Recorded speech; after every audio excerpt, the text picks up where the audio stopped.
BloodForge is very much a story-driven experience. You come up with something that's kind of visually striking.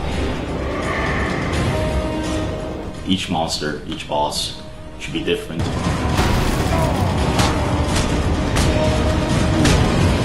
It all looks very good, but the sound really gives like the weight to the impact.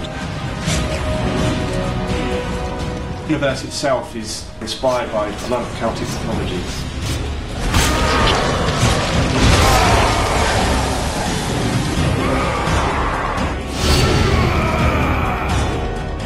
He's a pure brute. You know, his strength comes from his fury.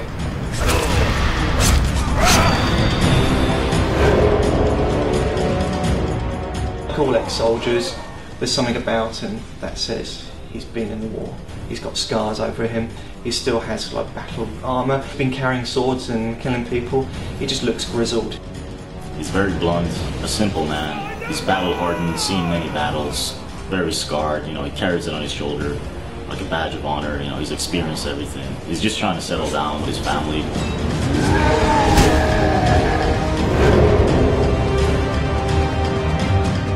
The key thing about Crom as a driver is he's not agile, he's not a ninja, he's not a trained warrior. He's literally driven by his fury, his revenge.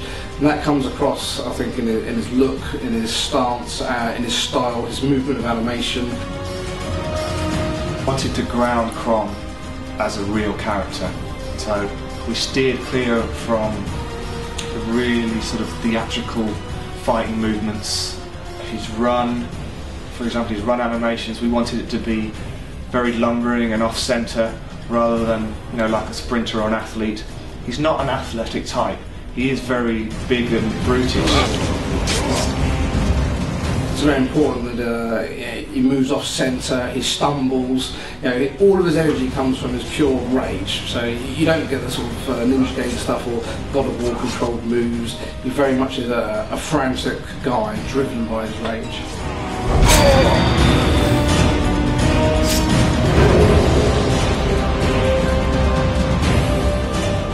So basically, Crom was born out of the same principles as the rest of the game and the style. We need a very mature, dark, gritty title. I think what's unique about Crom compared to other games is we've given him an illustrative style again, so he fits within that world. BloodForge has got a very distinct art style. If you see it, it's kind of got a bit of that 300, the graphic novel feel to it. In fact, the graphic novel is something that we were really striving for with the look of the art. For us, a strong silhouette is very key to BloodForge, specifically the player character. So what we've tried to do, we've tried to look at an art style that embraces how that looks.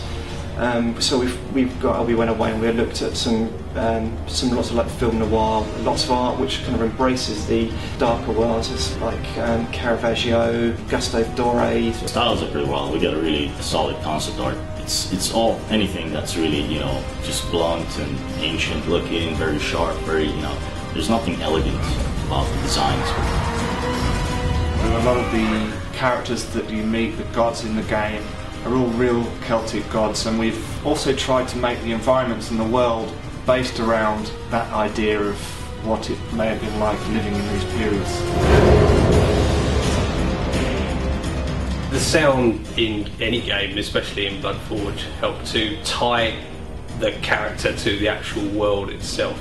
It gives the character like a weight and a physicality that otherwise they wouldn't have.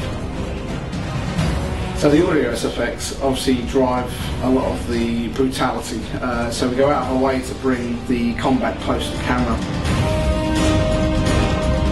When you see Crom driving his sword into the chest of an enemy, it all looks very good, but the sound, you really almost feel that you're driving the sword in. These scenes where Crom grabs an enemy in close, he's bashing him in the skull with his hilt.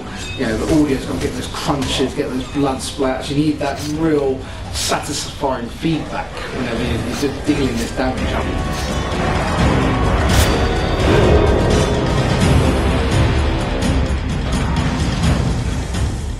So, as you would expect, a big part of our game is blood. We like chopping people up You can cut people's heads off, you can cut their limbs off, you can slice them in half, and lots of blood and gore in this game.